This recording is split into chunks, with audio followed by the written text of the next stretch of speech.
Welcome, ladies and gentlemen, to Spooky Moments, where we dive into the eerie world of true horror. Today, we have something truly spine-chilling in store for you. Get ready for 4 terrifying true stories that will send shivers down your spine and keep you up at night. I was 16 when this story took place. I don't remember much now that I'm 25, but I do remember this day vividly. I was cleaning out my grandma's house a couple of days after she died.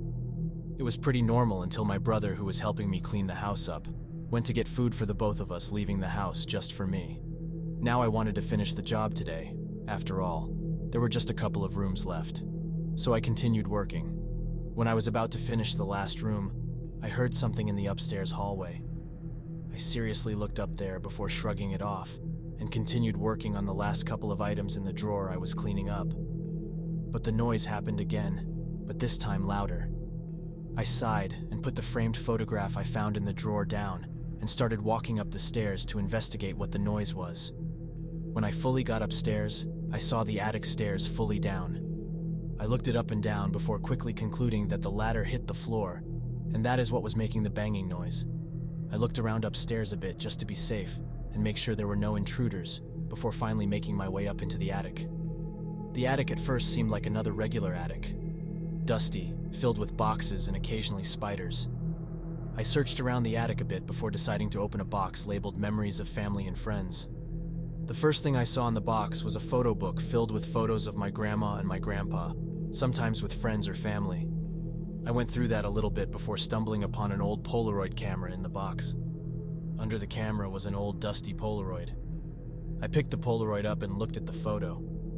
It just seemed like any other regular photo with my grandpa and my grandma sitting on a couch together smiling. I smiled at it before realizing something was wrong. Behind the couch was a completely dark shadow of a person standing over my grandma, with his hand on her head smiling. I looked at it for a couple of seconds, then out of nowhere the Polaroid camera went off. It was still in the box, so I freaked out and backed away from it. After a minute or two of silence and nothing happening, I walked over to the box and picked up the Polaroid that had come out of the camera. I started shaking it as much as I could, eager to see the results. When the photo finally showed up, I stopped. The angle in the photo wasn't even where the camera was. It was behind me. I turned around quickly, not very excited to see what was behind me. Nothing was. There was nobody in sight, and not a single thing changed from when I last looked over there. Click. The sound came from the box again, signaling that the camera went off. I gulped and walked over there, picking up the Polaroid picture again and waiting for it to develop. This time, it was right in front of me, maybe just a few feet away. I saw myself just looking at the back from where the angle of the first photo came from. I looked at the photo a bit more before realizing that there was something there, and I was looking right at it. From where the first photo came from was a black figure looking at me smiling. I didn't waste a single second and just ran, dropping everything in my hands and running out of the attic. Once I got out of the attic, I hurried up and closed it shut and sighed a sigh of relief. I turned around to quickly exit the house and just wait outside for my brother, but right at the beginning of the stairs was a Polaroid picture. I walked over to it carefully and picked it up. On the back of the picture, it said in some red crayon, "Behind you." The handwriting looked like it belonged to a child. I didn't even bother to look behind me, but when I saw the picture itself, I wanted to scream. It showed me standing at the stairwell, but the same thing that had its hand on my grandma's head was right behind me. I was about to scream, but I couldn't. I couldn't even open my mouth. I felt the breath it took behind my back and how its hands were rubbing up and down my back. That was my last thought before I was presumably shoved down the stairs and passed out from head trauma. I woke up in the hospital a couple of days later. I tried to tell my brother and the hospital staff, but none of them listened and thought I was crazy. My brother even claimed there was no attic in Grandma's house and that I probably dreamed of it. To this day, I remember everything that happened that night, and I will probably never forget.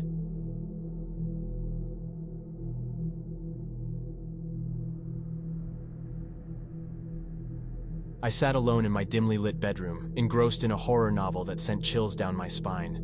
The atmosphere was heavy with anticipation, every creak of the floorboards magnified by my overactive imagination.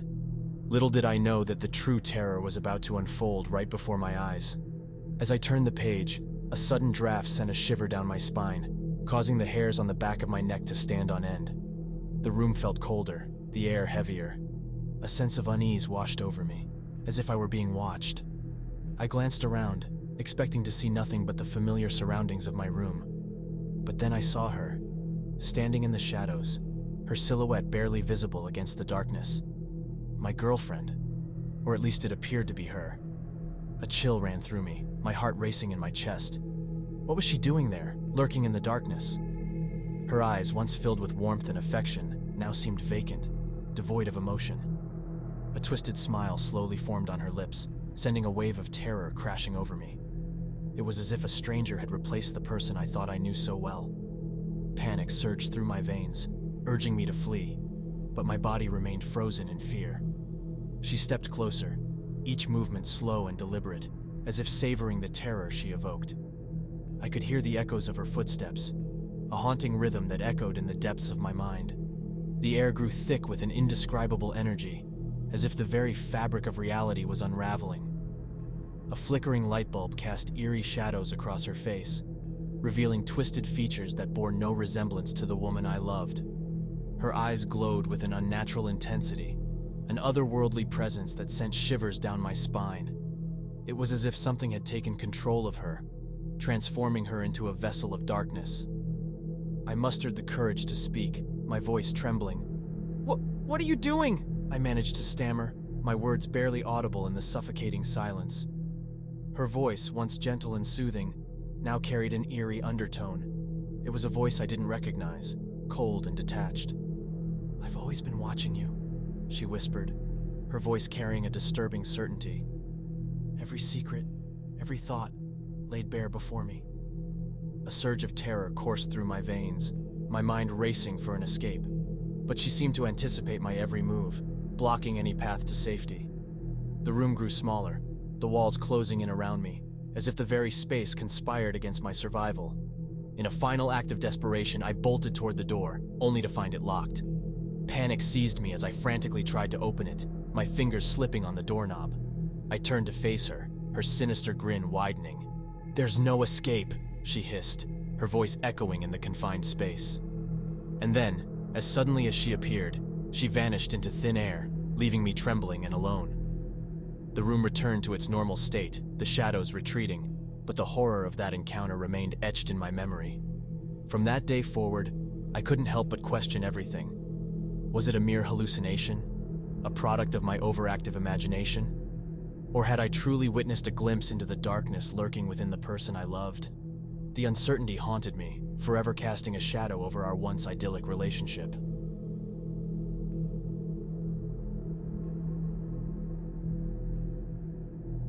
It was supposed to be the ultimate camping trip, a long-awaited adventure in Sequoia National Park.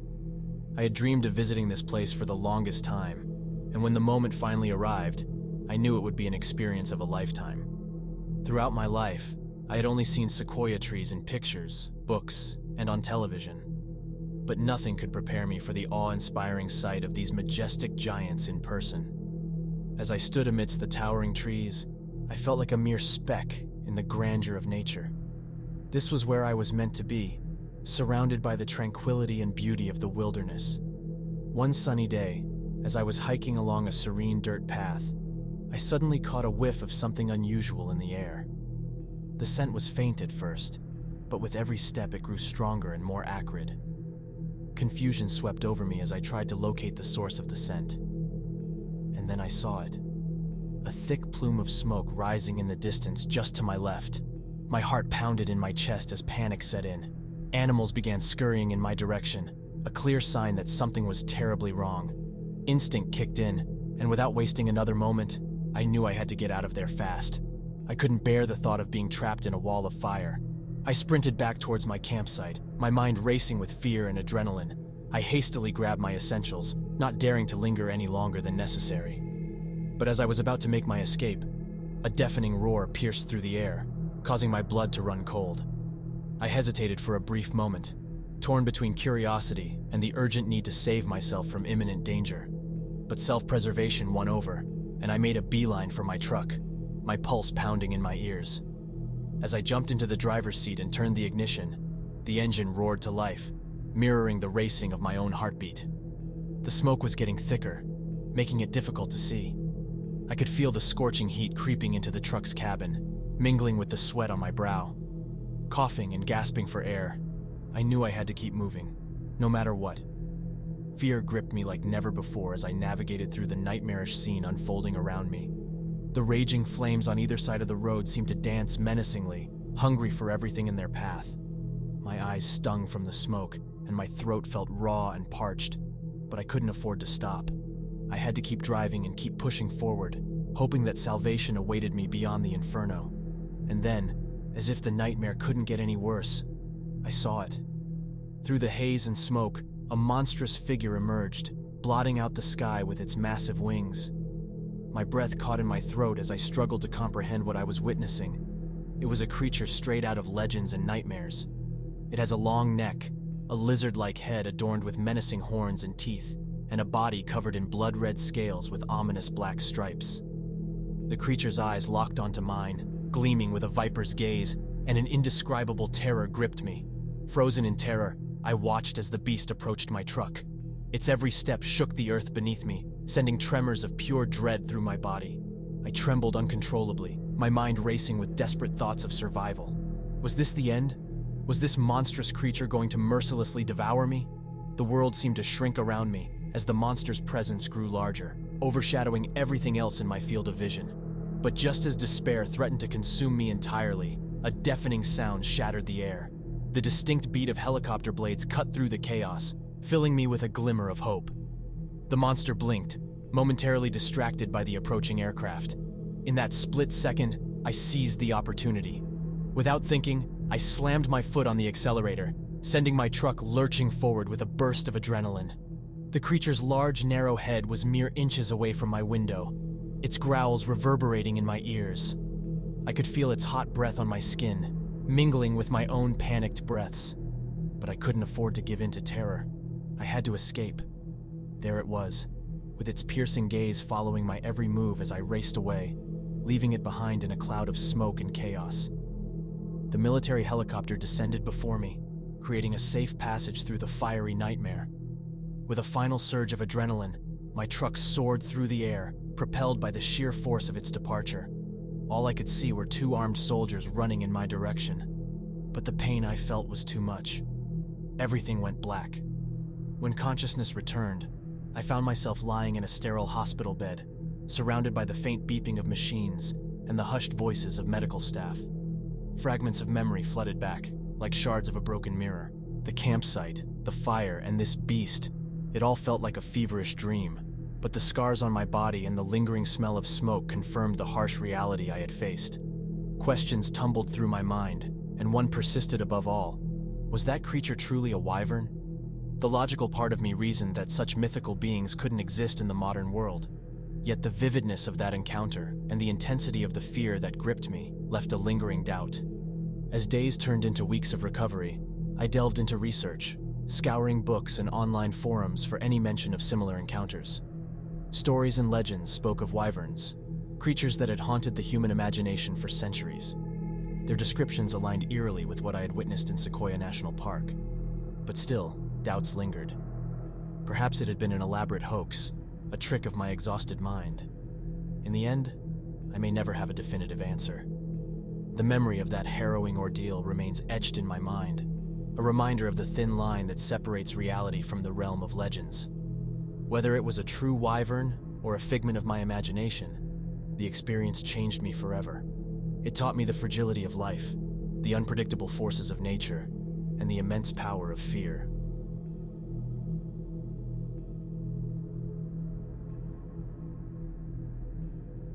It all started on a Sunday night when I was asleep. I remember having a strange dream about me and some guys that I don't know in a cemetery. We were running and laughing at someone. We seemed to be good friends with each other. It was a dark night. No moon in the sky, no stars, only black. One of these guys in my dream joked about breaking into a tomb that we found. It seemed a bad idea, and we discussed it for a minute about it. But the guy that had the idea seemed confident and persistent to do it. After a little discussion, we made it. I was the first one to start digging. We were all laughing and having fun doing this. Suddenly, I woke up. I opened my eyes, scared about that dream, like it was someone looking at me. My room was dark, but the streetlights lightened my room a little bit. And when I looked around my room, I saw at my closet door a child girl. She was tall, short blonde hair, really fat, using an old pink dress, and her face was terrible. She had dark circles around her eyes. Her mouth was totally black and opened, like her jaw was broken. She has dark scars all over her face. Her dress had holes and it was really dirt. She seemed to decompose. I looked into her face for long seconds, and I thought about still dreaming. But when I closed my eyes again, her face was still in my head, and my eyes opened automatically, and she was still in my room. I started to feel cold, like the temperature was going down. Her face looked mad. I tried to close my eyes again, but it opened, and again, and again. It looked like she wanted me to see her. It was her way to say that this was not a dream. I calmed down, took a deep breath, and got up on my bed to turn on the light. Looking at the floor, I was not confident to look at her face again. I was scared, freezing cold. I knew it was real. She was there in my room. I started to feel like the air was heavy, harder to breathe. And when I turned the light on, suddenly she's gone. I didn't feel cold anymore. I keep my lights on for the rest of that night. Her face didn't leave my head. The feeling of someone looking at me was present since the moment that I woke up. I didn't sleep again that night.